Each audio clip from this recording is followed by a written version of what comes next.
Hey everybody, I'm going to tell you a story, if you're interested, about this shrine. This is something that's associated with the shrine. Now this is we're on the Miho Peninsula, which is a stretch of land that juts out into the Suruga Bay here near Shimizu, Japan. And this shrine here is rather a nondescript shrine. It's nothing. Really everybody just passes on by, just like those men, just like this guy on the bike, just like that car. There goes those men down the long and wooden road. Okay, I promise, no more singing. Let me tell you about what happened here. I should adopt a more solemn manner though, because there's death involved in this, and that's never something you should be serious about.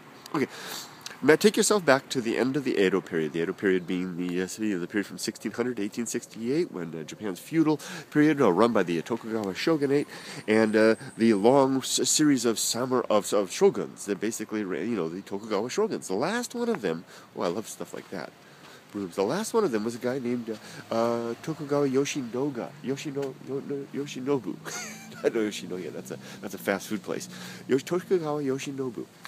Very, very smart guy. Probably one of the most intelligent and interesting of Japan's rulers, who really doesn't get enough credit in my book for what he did to save Japan from a lot of death and destruction. Civil war. He basically averted civil war, because at the end of the Edo period, as Japan opened up to the west, a decade or so, the black ships arrived basically here, right?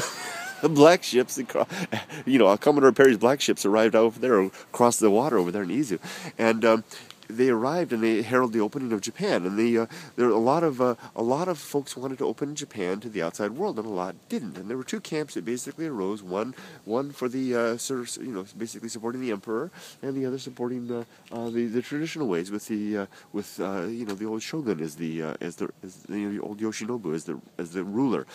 And or running things, ostensibly the emperor's always been, the figurehead. Anyway, I digress. Anyway, what happened was there were basically you can read all about it. Read the book, The Last Shogun, by the life of Tokugawa Yoshinobu, and there's lots of other historical texts. You can read about what happened that basically led to the transfer of power. I won't be long-winded. The transfer of power from the shogunate to the emperor, and the emperor moved to Edo from Kyoto. Edo became Tokyo, and the shogun can't believe he escaped with his head. He moved down here to where his family's line had been for a long time, to basically the Shizuoka area. And when he came here, he brought along his retinue of, is that the right word? Of basically his samurai. Basically imagine all the samurai now are out of work. The emperor has been restored. Japan is entering a more modern era, and the opening its doors to the world, the beginning of the Meiji period. And at that time, all the shogun, the whole class structure is basically discarded, and the shogun has moved here, and all the samurai are out of work, and all of his samurai, and the emperor comes to Tokyo, and they all come down here. Now this area became kind of a stronghold, a holdout for those who were followers of the old way. Now this structure right here is going to be very important in just a minute in the story.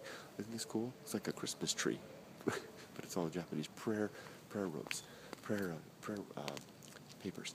This building right here is going to be really important in just a second.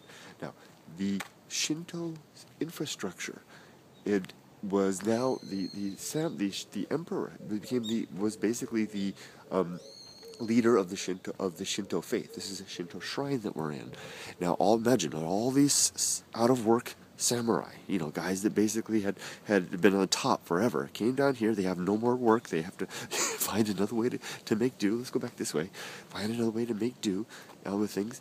And they're out of work, and they're down here in Shizuoka, and they're pissed. They're upset. They're hundreds of years of legacy. Whoa, look at that. Is this the one that got burned? Maybe.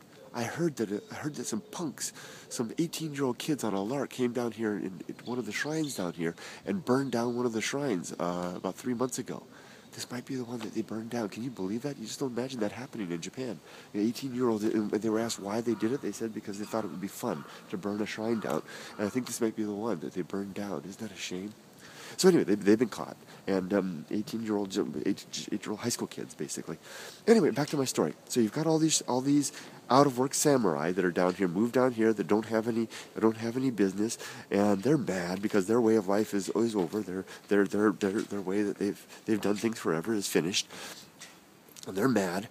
And one night, and then there's these guys here, the priests, the Shinto priests, and the priests the shrines are part of the infrastructure that is in support of the emperor, who is basically the enemy. I should just walk here. Let's be quiet for a second, and even though I don't. Here we go. There we go. Okay, let's get away from that. I shouldn't talk so loudly in front of the deity. So anyway, so they're out of work, and so here's what happened. One night, a group of those samurai that had come down here, they're out of work samurai, they got mad and they got drunk, and they came out here to the Miho Peninsula. They came to this shrine. They entered here. They came to this building. I'm pretty sure it's this one right here. This is the priest's residence. Drug the priest out of there, because remember, he's a symbol head for everything that they lost. Drug him out of here, somewhere around here, and killed him. They executed the Shinto priest. These angry samurai, these loyalists to the shogun, to the last shogun of Japan, Tokugawa Yoshinobu, came out here and executed the priest on the grounds here somewhere, and that became kind of a seen as kind of a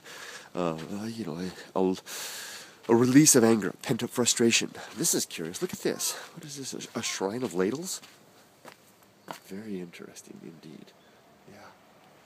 So there you go. Look at all the brooms over there. Just a bit of a history of a historical event that occurred here on the Shinto shrine on the Miho Peninsula. Thanks for everybody for stopping by to have a look. Hope you have a great day, and I'll be quiet now. I'm not disturbing anybody that's around here. I didn't make you look too much noise. See you later.